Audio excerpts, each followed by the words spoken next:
Hey guys, this is Bridget, and today I wanted to talk to you about the virgin and the whore. So the idea is there is polarity that we're working to balance in our lives in this world. And as we identify each spectrum from each extreme, we can then find balance. And so when we can define those and clarify them and see them for what they are, then we can change it and bring them into full balance and synergistic wholeness, oneness. So this is the topic I'm going to be talking about today. And it's beautiful to be by the water here at sunset. The sound might not be the best. I don't have my audio right now. But what I'm going to talk about is how to balance that polarity between the virgin and the whore, because it's rampant in our culture, and I want to talk about its origins. I also want to share about my own personal experience in balancing these two energies and kind of what my path has been with it. And I also, by the end, want to share 3 books to help you. Now, you might be thinking, well, this is probably for women. No, it's for both sexes, because for men to really understand this polarity, then they can see the wholeness and oneness within the woman. And I'll also be talking about what that polarity looks like for men, because they've also been put into this polarized box as well. So let's talk about the origin of this idea, right? Where did it come from? Well, back in the day, thousands of years ago, there was this thing called paganism, and it was when the divine feminine ruled the earth, right? And it was that we were all in harmony with taking care and the nurture of our planet and our people and everything involved. And the pagans knew this. It was the dedication and devotion to the divine feminine, and that has been what has been stifled and we're coming back into. But to be able to come back into it, we have to understand where we're at, right? We have to understand where we're at to know where we're going. So in the time of paganism, the wild woman, the woman that was of the earth, was recognized, was valued, and also the purity of the water, the purity of being was also acknowledged. So this was the balance. Then what happened? Well, the church was formed in the Western cultures, and the church was like, oh my gosh, if the woman holds power, then the man then we can't control, because the feminine isn't controlling. The feminine is flow. The feminine is the river. So if we can't control, then we can't dominate and control. So what did they want to do? They wanted to create separation between these two beautiful weaved parts of the female, of the feminine, and this is within men and women. And so the way that they did it was very creative. Very impressed, actually. Was the separation between the virgin, Mary, and the whore, Magdalene. And so with the creation of the mythos of our culture, which is the story of Jesus and Mary and Magdalene, is the cultural story, is the cultural imprint programming of our collective, of the Western world. And so by that story, because it is infused into us as children, and it's this psychic field that has been created, that's what we have to fit into. That's the polarity, that's the box, that's the program, that's the matrix. So we're forced into one or the other, because once you are no longer the virgin, you might keep your purity by getting married and going down that path, and that is a noble path. But if you actually express your sexuality, your sensuality, you are a whore and you are demonized. And this played out as, the burning of the witches through the ages, through Europe, through the Americas. Anytime the female began to get a hint of this power back in her, this uncontrollable movement and connection with her own femininity, with her own power, with her own creation, that was bad. That was demonized. And so we can see that it's like, if you do act in that way, you will get burned at the stake and you will be killed, or you will be ostracized and be seen as the whore. And so it was like, okay, well, I don't want to do that. That sounds horrible. So I'll go with this virgin thing. But then the virgin thing isn't expressed. It's suppressed, and it's like frigid, and it's just tight. And from that place of tightness, there can be no flow, there can be no rhythm, there can be no creation, there can be no empowerment. So you can see where this becomes a problem. I am here to tell you that you are both. No matter how much sex you've had, how much sex you don't have, how you express your sensuality or don't express your sensuality, you are both. You are a virgin, and you will always be a virgin, and you will always be pure. You will always be innocent. You will always be the guiding light, the vessel of divine frequency. And you will always be wild. Bad, but bad in a good way. You will be bad, you will be naughty, you will be untamed, you will be wild, you will be sensual, you will be sexual. That exists in all of us. It comes in different forms depending on the woman or the man. You know, there can be different levels that are inherent in who we are. But ultimately we have both. So within yourself, as you're watching this right now, where are you at with it? Which box have you been put into? Are you in the virgin box? Are you in the whore box? Or have you synergized both? Because you may have, and that is epic, and that is amazing. But oftentimes there is a tendency towards one or the other that maybe has been a theme through your life. So just see what that is. And if one has been a theme, see where you can really begin to develop and invoke the other. Maybe it's been a thing where you've been, you know, kind of the risque sensual one. Well, maybe it's time to refine your inner child, your own innocence and creativity and curiosity and the sweetness and the purity of life. Or maybe you've been that pure being, and it's time for you to freaking go wild and express it. So just see where you're at in this polarity. So now for men, where is this taking place? This comes from Owen, that does the Real Social Dynamics, which I really appreciated on the male perspective. It is the polarity between the provider and the lover. So you can only, in a way, be one or the other. If you're a provider, that means you can't want to like be sexual. Or if you're only the lover, if you're the lover, then that means you're probably not a provider. And so women kind of look to one or the other, and they react to the man depending on what energy they're putting out. And he has a video on that. Maybe I'll link it to this so that you can get a feel for that from the male perspective. And as females, recognizing when we put one into a box, and it's like the men aren't in the box. They are lovers, they are wild, they are free, and they're also providers and very sensitive and caring and wanting to take care of us in the world, as I talked about in the last video. So that's the polarity for the men. Now, some of my stories to just give you an idea, a perspective on kind of where I've come from it on a personal level, and maybe you'll see some of your own personal story woven into this. So I grew up in a very conservative culture. I was a non-Mormon amongst all Mormons in the Mormon capital of the world, Salt Lake City. And especially at that time, almost everyone was Mormon. And from this place, if you weren't Mormon, you were bad. Just right off the bat. So you didn't do anything except for not be Mormon, and you're bad. And this might not be, I mean, maybe there's Mormons watching this, and this isn't just exclusive to Mormons. This is just my experience. This is other religions. This is other cultures in all different ways. But inherently in the energetics of the field, that's what's put out.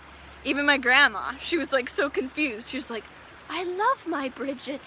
She's the sweetest thing on earth, you know. But she's gonna go to hell? You know, and I could even see the confusion in her growing up. So from that place of everyone perceiving me as bad, then I instantly got shoved into the whore category. even from a young age, it was just kind of like, I'm bad, and what does bad mean? And bad means you're a whore? Okay. And the irony is I never actually acted on that. You know, I was like kind of as pure as they come.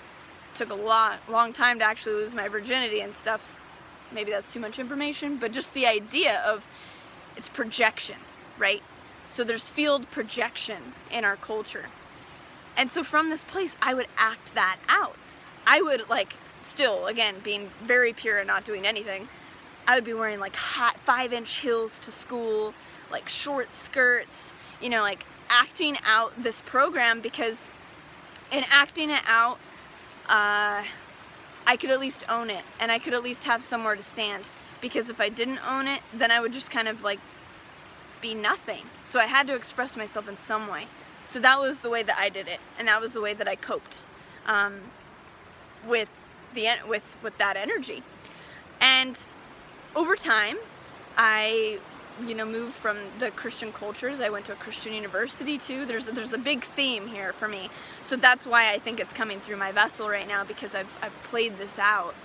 And finally came to the point, once I got out of those cultural frequency environments, that I'm like, I'm not bad. I'm like a really good person. I totally do my best, you know? And I am really innocent and really pure. And I am wild. And so I came through the years, you know, I've gone through it, and I'm like, okay, I need to express my wild nature. I need to understand what that is. And the return to the wild nature isn't just like going out to bars and like sleeping with everyone. The return to the wild nature is the return to the wild woman. The woman who is connected with her instincts. The frequency of the pulse of creation in every moment. Like, that is what the wild woman, what that energy is. It's not a whore. Again, it's been like put in this box. It's not. It's the wild woman. So the whore in its good sense is the wild woman. So from this place, I've really began to balance it out, and I feel this polarity coming to an end where I'm balanced in the two. And so I just ask you, like, where have you been? Which one are you playing out? Which one do you need to balance?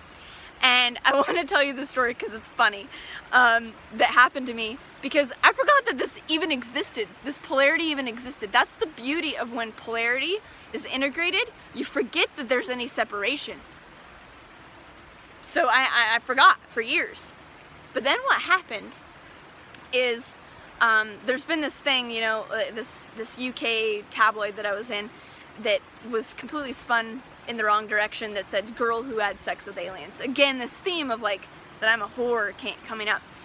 And one of a very popular man who I'm going to send this video to in Sedona saw the article and like was like, oh my gosh, this girl, like Bridget, she lives in Sedona and she's like had sex with aliens. And it's kind of like, he was really triggered and like kind of this energy towards it. And he told my friend Aluna, and Aluna's a part of the article. And so Aluna's like, actually I'm a part of that too. And it was this really funny thing that happened. So I never got to see this guy and tell him what really happened or whatever. So the other day I'm in hot yoga and I'm just like getting ready for like a quiet spiritual discovery, and this guy walks in and he's behind me in the yoga class, and I'm like, oh, like, and he recognized me instantly, and I'm like, oh God, he's gonna be like, you know, I don't know, like staring at my ass being like, that's the girl who had sex with aliens, or whatever he's thinking, whatever, I don't know what's going through his head. So instantly I revert back to this coping mechanism that I had when I was young, which is, okay, well then fine, I'll just play out the horror. I'll just play that energy out. And so I just like through the yoga class was like, okay, yeah, I'm just, you know, and that energy, which was my own defense mechanism, came up, and I was acting out this kind of like sensual, like letting that flow, because that was the box that frequency field put me in. And as the yoga class is going, I can't think about anything else, and I'm like, what the freak is this energy? And then I remembered this polarity And I was like, oh my God. And I'm in a place now where I can handle it, and I'm in a balanced place. And I just started crying in class, and I'm like, oh my God, I had so much compassion and just like kind of sadness for my younger self growing up, like the little Bridget, that was so pure and so good, like just trying to do her best. And she just got put into this box, and I'm like, oh my gosh, I feel so bad. And now I'm like a big sister, and I'm like, oh, I can take care of you, and you're not. Like, you're wonderful. You are pure, and you are wild and rugged too. And so at the end of the class, I was like, okay, I got to make this video, because I know that other people consciously or unconsciously are working with this energy and need to understand it, need to come to full balance and integration with it. So that's why I've made this video, and so I hope that you can come into balance with it. So now I want to talk about the books. So first of all, I was gonna wait to make this video in France, where I'm going France in September, because I'm going along the Magdalen path of where she went. And the idea is that there's always, you know, these things are always skewed. Magdalen was no whore. She was like a freaking esoteric master that helped Jesus do what he needed to do, like actually ascend. And that's the true story of the feminine union and what's possible when she's in her power. It's fucking potent. So from that place, I wanted to do the video there, but it needs to happen now, because at our retreat this topic came up again, and I can see that it's up. So I'm making it now. So the first book that I recommend if you want to come into balance, this is for men too, is the Magdalen manuscript by Ken. Oh shit, I don't remember his last name. It'll be in the description. So the first one's Magdalen manuscript. The second one, and that's the balancing. That's the true understanding of the divine union and the true balance between the virgin and the whore, and what it really was, like the real truth, the real program of truth to tap into. So that's that one. The second one, and these are going to balance the polarity parts. The second one is Women Who Run with Wolves. I think that's what it's called. That one is to let this like sensual, wild nature come out. So that one's amazing. And then the third one, this one's good for guys too, is the Ringing Cedar series about Anastasia. And she, I think, really embodies the purity of the feminine really well, while still being integrated in the other way too, but really takes the innocence to a new level of beauty. So those are my 3 book recommendations to really kind of cultivate this energy within you. I wish for you to express yourself in whatever way you desire, and no matter what you have done in the past, you always have purity within you. And even if you've locked all of your sexuality and sensuality away, it is there, and you can never burn it out. So take that in, receive it for all it's worth, and just dance in the majesty of that whole idea, because it's so fucking amazing.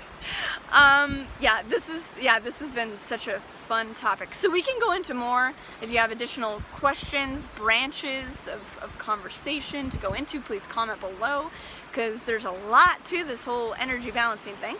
And please like, comment, share with your friends, because this is a big cultural conversation that I really haven't seen talked about. And that's because it's risque. That's the whole point. Again, it's so risque that no one can talk about it, which is the point of why we do need to talk about it. Anyways, okay, so I'll be back on Saturday with another video about timelines. We're going to go into timelines and positive and negative timelines and how to utilize them. Very important. And sustainability series is coming up. And also I'm creating a hybrid online course right now, because I know a lot of you is like, dude, where'd the hybrids go? They are around.